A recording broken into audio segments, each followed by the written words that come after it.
Thank Yes, you of for course. sitting down with me. Oh, I'm of excited. course. I'm excited to chat with you. Yeah, and how convenient yes, that you're so close. I know, super close. And how old are your kids? I have a about 3.5-year-old, and then my younger one is about to turn 2.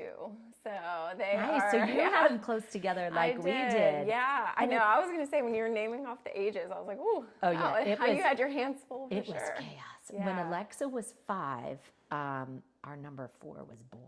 Really? Wow. Yeah. So 4. There's a lot I don't remember about those years. Yeah, I totally get it. I know I'm running on some lack of sleep right now too, so I hope I can never know produce it. some sentences for you when I'm talking. I'm always fumbling.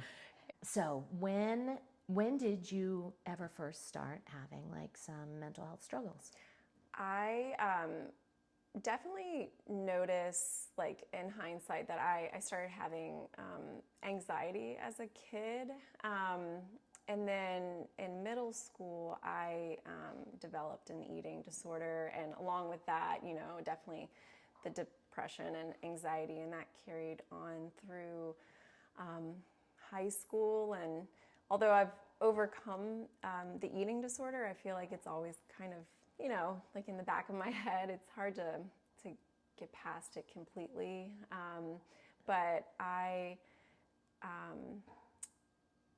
in childhood, I remember feeling like bouts of anxiety. I think maybe it was just kind of rooted in me from like a younger age too. I remember sitting on the school bus and crying at times because I was scared like the bigger kids wouldn't let me on the bus. Yes, so, little things like that. That's a big thing though, especially when you're the younger kid. Yeah. That's a big thing. Yeah, exactly. So yeah, I think anxiety started young, but I didn't start having an eating disorder until like 8th grade. And then that carried on, and again, along with that, the anxiety and depression. And then when I became pregnant with my first daughter, I started, it was probably about halfway through my pregnancy, I started having like these, and at the time I had no idea what I was experiencing, but like they were intrusive thoughts, like just horrible, like violent, disturbing images, like thoughts in my mind. And it has taken me a long time to talk about it because I just feel like it's so outside of my nature to have thoughts like that. But I didn't know what was happening. I was like, why am I having these thoughts? Like, and why now during my pregnancy? Yeah, and it was related to like my child. Like, what if I like snapped and something happened? And I thought I was crazy and was like, how could I ever talk to somebody about this? And what are they going to think of me? Yeah, like they're going to take my baby. Gosh. And it's already stressful being pregnant. Oh my gosh. Yeah, exactly. So I didn't even talk to my husband about that probably until... he had to have sensed something though, right? Yeah, or are you really good at masking it? I think I was fairly good at masking it, but I definitely was very anxious during my pregnancy, and I think he noticed that, but he didn't know about... So you were able to kind of explain it away by the anxiety. Yeah, and kind of alluding to the fact that I was worried about, like, becoming a mother and whatnot, but not specifically telling him, like, these thoughts and these images that I was having, which I had no control over. Yeah. So would they happen every day? Every day. All day? Almost all day. And then getting to sleep had to have been tough. Yeah, and that's actually when they always seem the worst. Yeah. I think when you're tired, you're laying down, you're able to get in your mind. And that's me after Alexa died. Yeah. It's just, that's really just a tough time. It's hard. Yeah, it's really hard. So, gosh, that's tough.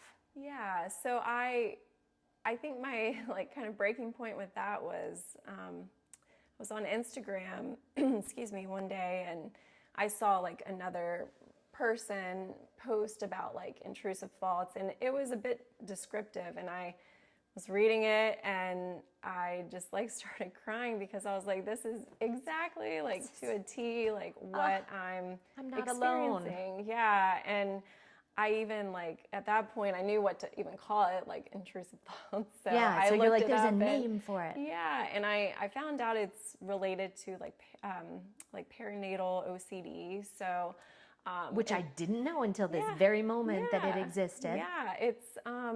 It's basically like intrusive thoughts, like unwanted like images, urges, things like that, but not that you would ever act on them. And my therapist has described it to me like it's actually like a way that your brain helps you like protect your children. Like they did some study where like the same part of the brain that like is active during an intrusive thought is the same part of the brain that can or that lights up when you're protecting your children or something. Oh my God, So, I like that. So then you're kind of reframing it. Yeah. And so this, what seems horrible now is, look at that. It's related to a maternal instinct. Right. So don't quote me on any of that. I No, hope but I it makes explained sense to right. me who has like no educational background with that. Well, when she You told me explained it perfectly. was very helpful, like to kind of hear it in that way. And again, I hope I explained it the same way she told it to me. But I also learned it is very common. I think there are a lot of women out there that have intrusive thoughts when they're pregnant or, you know, even just during motherhood. But a lot of people don't want to talk about it because, you know, you feel like a monster. It feels so outside of your, like, you know, your it seems morals, so foreign. Your personality. So it's crazy. But yeah, it's heartbreaking. But gosh, you. how amazing that must have felt to finally. But when did you find out? So when you saw that Instagram post, where were you in the stage of your pregnancy? I want to say I was closer to delivery. Like so you got this the whole pregnancy without understanding. Exactly. So it started probably halfway through pregnancy with my first daughter, and then I saw that, and I would say it was probably near her delivery. And then I thought it would get better, like after I delivered. That was going to be my next question. So then it just baby's out, all gone. No. It actually got worse, and and you know, along with that, my anxiety and depression ramped up. Yeah, ramped up for sure. And so the three of those not were kind thumbs of like up. That kind of seemed like I was saying thumbs up. Ramp it up. You're good. Yes. So I kind of kicked the can down the road on seeking help, even though I knew it was something I needed to do. And had you talked to your husband yet? Yes. So I talked to him like shortly after I saw the Instagram post, and I because he saw me crying, and I just kind of told him how I had been feeling, and he of course like totally understood, and so great guy. Like you're married too. Yeah, he's very understanding, and so yeah, I think from there, you know, he kept encouraging me to, you know, seek help, you know, try medication. But I kept kicking that can down the road, and things kind of it's fun to kick the can. Exactly. So then I got pregnant again. So I can relate to that. Yes, you can. It's very easy to do. Kick the can and get pregnant. There you go. Yes, we know all about it. So I was pregnant again. And I still hadn't, you know, dealt with it. Started getting therapy or anything. Yeah, so you hadn't had a therapist from your depression, anxiety, eating disorder, no? I had a therapist for a very short time. I just didn't connect with her very well. So, and I didn't feel like she was helping me. Yeah, much, I mean, makes sense. So it wasn't, so the depression, so you hadn't been medicated for anything. And so your eating disorder, was that under control? How did you manage that? So I was on an antidepressant for a short time during the eating disorder, but then I just During the stopped. really active phase Yes, of it? yeah, and then did I that help? stopped. No, it didn't, and I actually just stopped taking it, which I know is not advisable. I But know, but yes, it's a common thing that people yeah, do. Yeah. yeah. So, and then I hadn't been on medication for a while until probably like a year before my first daughter, but then Okay. I stopped it when I knew I wanted to get pregnant, Okay. just because of the side effects. So I was off medicine completely. And so you only had the therapist that bit. So was the depression? No, but you were on medication. Okay. Yeah. So I saw my therapist when I had the eating disorder, and then I didn't start seeing a therapist again until halfway through my pregnancy with my second daughter. Okay. And that Came to a I head. just, yeah, I was like, my anxiety and the OCD symptoms were so intense that I was Sure. like dipping into depression, and I just wanted to be the best mom that I could for, both of my girls. And I was really worried about like things spiraling once I, had my second daughter and in that postpartum phase. So Yeah. about halfway through my second pregnancy, I did start seeing a therapist and did start taking medication. The benefits outweighed the risks. Even though I was pregnant, I felt comfortable taking the medication, although I didn't during the first pregnancy. Yeah. And I've definitely made a lot of progress since I started with them. It's been like a year and a half, 2 years now, but I'm still working through things, still trying to find the right medication, trying to find the right coping strategies for So you have a my good anxiety. therapist now? I do have a great therapist, so Okay. I really like her. So yeah, and pregnancy is so complicated. I mean, Yeah, so miraculous Yeah, that I mean, you think yeah. the ones that you just have your pregnancy, you get through it, Yeah. baby's born, it's like it's already a miracle Yeah. in and of itself. But Right. then to go through with no complications, Yeah. everything that happens Yeah. along the way. It's so yeah.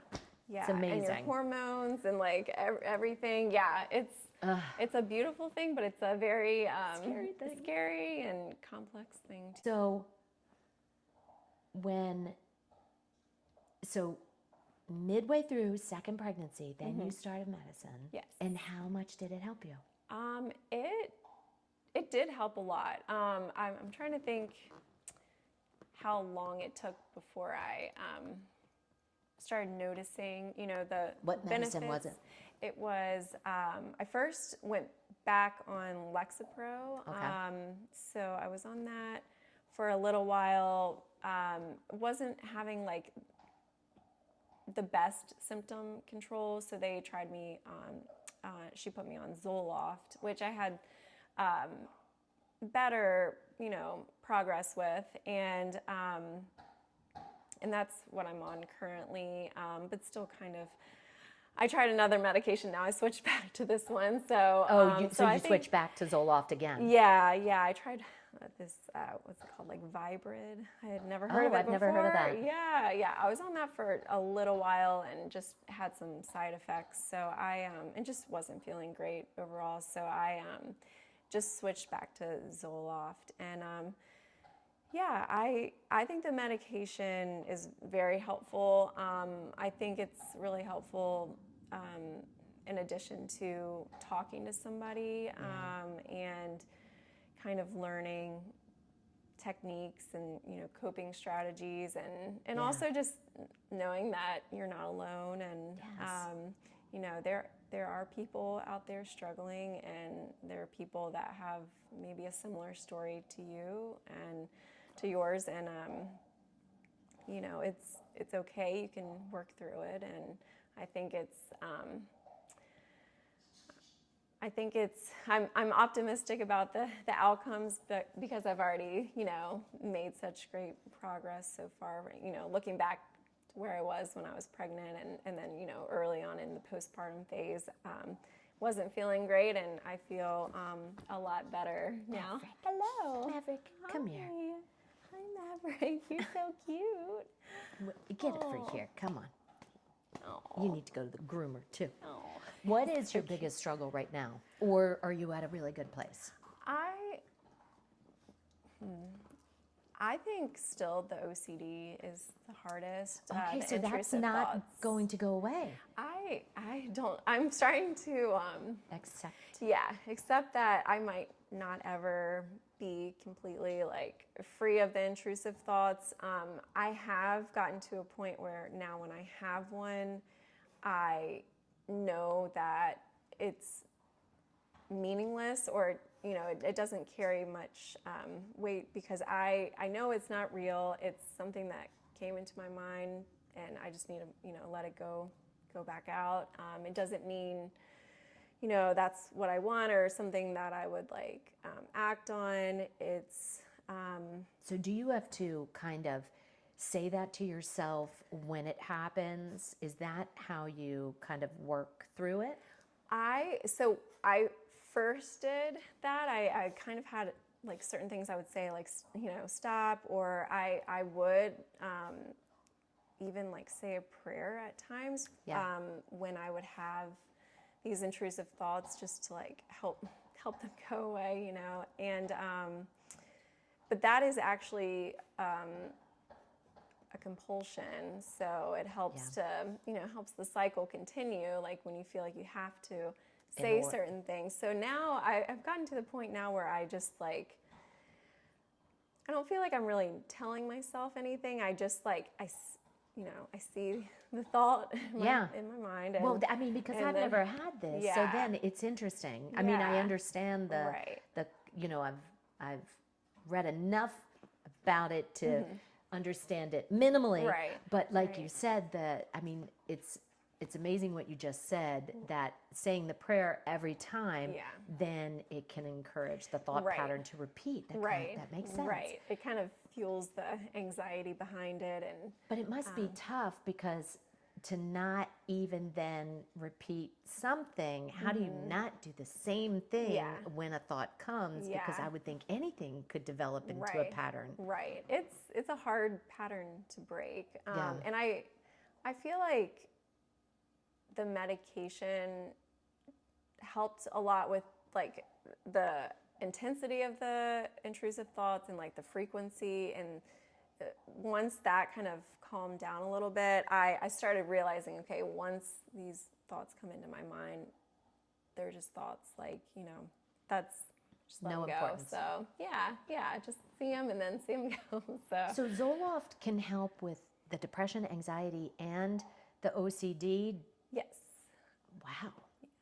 That's incredible. At least from what I understand. I feel like this is going to be a paid advertisement for Zoloft. I know, right? And I did forget. I'm also on buspirone, which is kind of like an alternative to Xanax, but not addiction inducing or something like that. No, I know. I'm like, me neither. Yeah. So both daily. Yes. So nothing like on an as-needed basis. No, just the two of those. So. That's good. Yeah. It is. I mean, it is so comforting to get the diagnosis. Yeah. Kind of scary, but then you're like, okay, I know what it is. Yeah. I can learn about it. Yeah. I can act on it. Exactly. Oh my golly. Yeah. So right now, do the intrusive thoughts are still happening all day? They do. Yeah. They happen. I would say every day, but maybe like 3 or 4 times a day, versus like I would have multiple, like every hour, just bombarding you. Just constantly. It felt like I was living a nightmare. Like just it sounds so scary. Yeah, and there are lots of different kinds of intrusive thoughts. Like there. I have a lot of like harm. Sorry, touch the microphone. That's okay. Sorry. Yes. No. self-harm intrusive thoughts where like I fear like hurting someone. And there's like contamination intrusive thoughts, like, you know, where that's one I feel like a lot of people are familiar with, like, overly washing your hands, like that urge to do that action. Or having to turn a doorknob 3 times before opening. Exactly. Yeah. And then there's like checking. So maybe you check the door to make sure it's locked, or the window, or, you know, that the stove is off. I have some of those, but yeah, I feel like OCD can manifest in a lot of different ways. And I feel like it is a mental illness that a lot of people don't fully understand.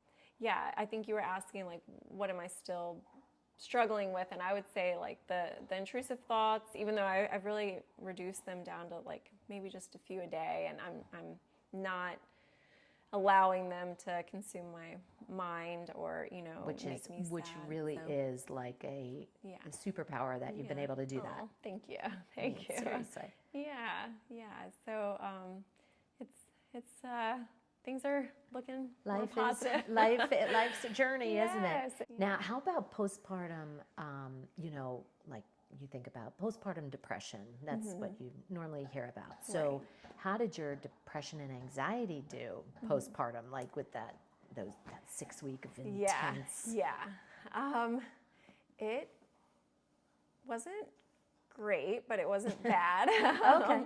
Yeah. I think it was worse with my first daughter because I wasn't already receiving, you know, treatment. And she just sense. Having like my first baby and just like all the new things. Yeah. It was tricky, but we got through it. And then one thing I just still totally believe in is making sure you get enough sleep. Oh my gosh, sleep yes. is such a Totally. Yeah. But that had to have been tough. Yeah. I can imagine if you're having these intrusive thoughts, Yeah. at least staying awake can help you realize this isn't reality, this isn't happening, or, you know, just kind of more in tune with what's going on in the world actively. But closing your eyes, then it's like, that's just scary to think about. Yeah, it is. Yeah. So I'm a big promoter of sleep. Sleep. How much sleep do you need? Like, really, to have a good day? At least 6 hours, I guess. Really? But See, I'm I like think 8 is better. Yeah, I'm like at 8. If I get 8, like mentally, I think I'm like, I got 8. Yeah. I think 7. I could probably 6 is pushing it for me. Yeah. 7. Yes. 8. Yeah. 8's my magic number. 8's that good number. Yeah. And what do you find that you're getting usually? Like, is your sleep good? It's actually not great right now. Why? Why? Because of your youngest? Actually, the older one, we are having issues. We're trying to get her to sleep in her own big girl bed. Oh, that's she tough. She wants someone there with her all the time, but we're trying to it's get such that a difficult separation. process. So, it's really hard. Yeah. So that's been kind of tricky. But the younger one, she sleeps beautifully throughout the night. Isn't it funny? Yeah. But she's still in a crib, right? Yeah, she is. She Just is. wait. Yeah, I know. She's got it easy in the crib. I know. I'm like thinking it's all going to change once she goes to big girl bed too. But share. Like, is there anything else that you feel like might make a difference to someone who would listen? Or who is listening? Yeah. I mean, not that you have to, you know, but is there something? I guess 2 things. One is, you know, I know it's hard to talk to someone about the feelings that, you know, you might be having, but, you know, if you can find a good friend or a family member, you know, someone you trust, and just, you know, tell them how you're feeling and like what support you need, I think it makes a huge difference. And also for someone that might be noticing those same, noticing symptoms in their friends or family, it's okay to ask, are you doing okay, or do you need something? I think human connection makes such a huge difference, and like feeling like you're, connected with someone, or someone can relate to your story. I think it makes a really big difference for someone who's struggling, because, I think one of my biggest things is with the OCD that I've had going, like, I guess it was maybe like a year and a half or so before I like mentioned it to anyone, or like, It's a lonely time. Yeah, I felt very alone. I felt like I was crazy, and come to find out, like it is something that is common, and there, excuse me, there are other people out there that might be having the same symptoms, and there is help that you can get. So, and you might never have known that if you never shared it. Yeah. So, I think, reaching out, seeking help, talking to a friend, and then, if the tables are turned, seeing that friends or family are struggling, just letting them know that you're there and you can talk. And I think too, talking about suicide and asking, if that's something that someone's considering. I've heard that that's, helpful. And Exactly. I've lost some family members to Oh, you suicide as have? well. And yeah, so I think sorry. thank you. And I think it is really helpful to, ask those questions, like, is this something you're considering? Because it shows that you're recognizing that something's wrong and that you're there to help the person. And, it's okay to not be okay always, but you have to get help if that's kind of where you are. So, and I'm sure like a gazillion people have told you that, but you have a sweetness to you, and it's not like, oh, you're so sweet, but just like, and it's a maternal sweet, like I can just see you being like an amazing mom. Like that's not hard to see at all. Thank you. Yeah, and I really appreciate that, because again, for a long time I thought I was like going to be a horrible mom. Like I would never ever hurt my children, but like these images and how powerful they could be, especially with not talking about it for so long. Yeah. No. Thank you so much for talking to me today. Thank you so much for having me. I appreciate your time.